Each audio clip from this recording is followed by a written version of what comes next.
OBS studio এর সাথে আপনি কিভাবে মাইক্রোফোনটি কানেক্ট করবেন। তো ফার্স্ট ওয়ান, এখানে আপনারা ডেস্কটপ অডিওর মধ্যে মাইক্রোফোনের কোনো সিগন্যালের কোনো অপশন দেখতে পাচ্ছেন না। তো এটি ওকে করার জন্য ফার্স্ট ওয়ান প্রথম দিকে আপনাকে সেটিং অপশনে যেতে হবে। এর পরবর্তী অডিও যে অংশটুকু দেখতে পাচ্ছেন এটিতে ক্লিক করবেন। এর পরবর্তী এখানে মাইক্রোফোন যে অংশটুকু দেখতে পাচ্ছেন এখানে ডিসেবলড লেখা আছে, তো সেটি আপনি ওকে করবেন। আমি ডিফল্ট এই অংশটুকুতে ক্লিক করে দিলাম।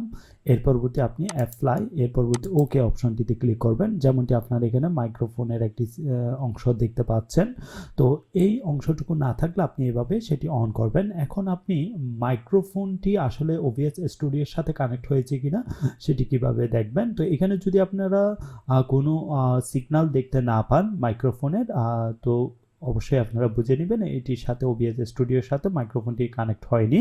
তো এটি কানেক্ট করার জন্য আবারও আপনি সেম নিয়মে এখানে সেটিংস এই অপশনটিতে ক্লিক করবেন। এর পরবর্তী অডিও অপশনটিতে যাবেন। এর পরবর্তী এখানে মাইক্রোফোন যে অংশটুকু ডিফল্ট আপনি সেটিং ওকে করে দিয়েছেন আর সেটিতে ক্লিক করবেন। ক্লিক করার পর এখানে ফোকাসরাইট ইউএসবি অডিও যে ডিভাইসটি দেখতে পাচ্ছেন, যেহেতু আমি ডেস্কটপের সাথে ফোকাসরাইট ইউএসবির মাধ্যমে রেকর্ড করছি বিদায় এই ডিভাইসটির মাধ্যমে, তো সেটি এখানে শো করছে। তো আপনি চাইলে অন্য কোনো ডিভাইস অ্যাড করে নিতে পারেন আর সেই ডিভাইসের নামটি এখানে শো করবে। সেই ডিভাইসটি সিলেক্ট করে দিবেন। ফোকাসরাইট ইউএসবি অডিও ডিভাইসটি কানেক্ট করেছি, তো সেটি আমি সিলেক্ট করে দিলাম।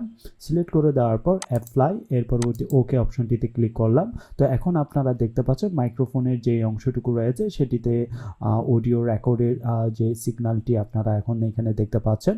এখন আপনি OBS স্টুডিওর মাধ্যমে সেটি ডিসপ্লে ক্যাপচার বলেন বা অডিও রেকর্ড বলেন, যে কোনো বিষয় আপনি করতে পারবেন।